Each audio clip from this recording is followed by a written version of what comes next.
Hello, everybody. I'm Mai Hamam from Egypt. I'm Senior Resettlement Assistant at UNHCR Egypt at the Solution Unit, which mainly working on migration, refugees, resettlement to European countries. I'm also working as a political researcher and a part of a research group in Cairo University.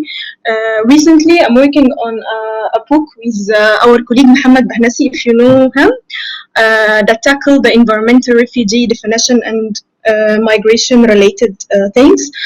First of all, I want to thank you, Anne, for facilitating such a session, and it's always a pleasure to join NESA activities, and I want to thank all of you guys for this informative and comprehensive and diverse experience from your countries.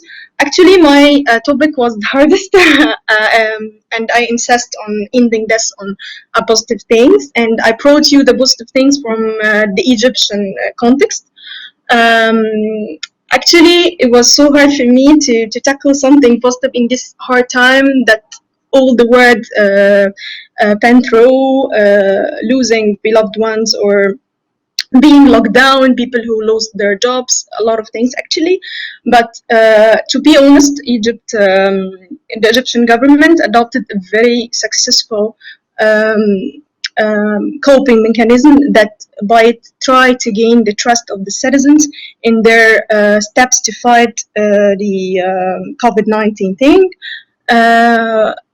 Actually, the Egyptian government was reduced the number of employers that reported to the governmental premises just to make sure that they protect their citizens or to try to reduce the interaction as much as possible, because actually it was so hard in Egypt, a very overcrowded country, to manage such social distancing thing. Actually, it's really hard, guys, to manage it here in Egypt. So they implement a strategy that keep half of the employers in their houses working from home. Actually, it was a very good thing. And for those people who work order-based jobs or daily-based wage-fair jobs, the government adopt social reform when the government put forward a social protection and social safety agenda, including offering informal workers one-off monetary compensation. It was for 500 Egyptian pound, like 31 USA dollar.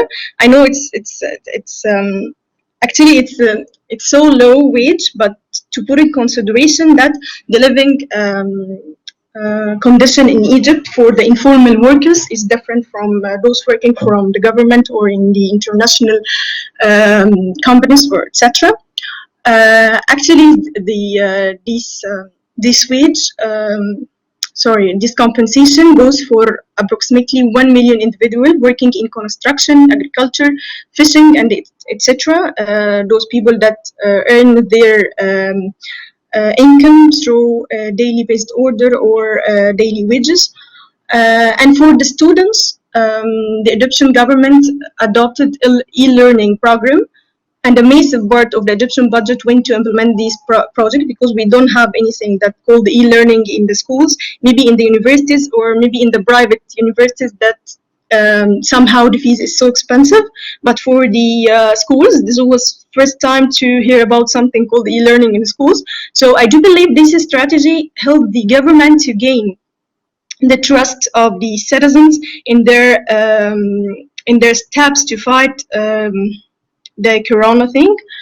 And about the building trust in general, I had a very good example from Egypt as well, that the government tried to implement for many years now.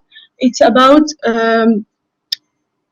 implement or invite people from all the world to something called World Youth Reform, or maybe sometimes it was implemented on local or national level.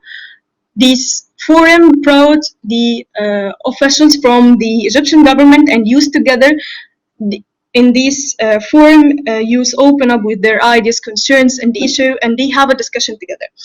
Zain Al-Abidin raised a very good point about managing the gap, and he talks about the dialogue or the open discussion, or to maintain the environment needs to build the trust. I'm totally into what you said, because this is what this is what Egypt government tried to do, and the president as well always keen to attend those reform. And I do believe, I am not a governmental person, I work for UN, but I do believe this is a successful step from the government to implement, to gain the trust of youth again, because before the Egyptian uprising, we don't have any trust in the government.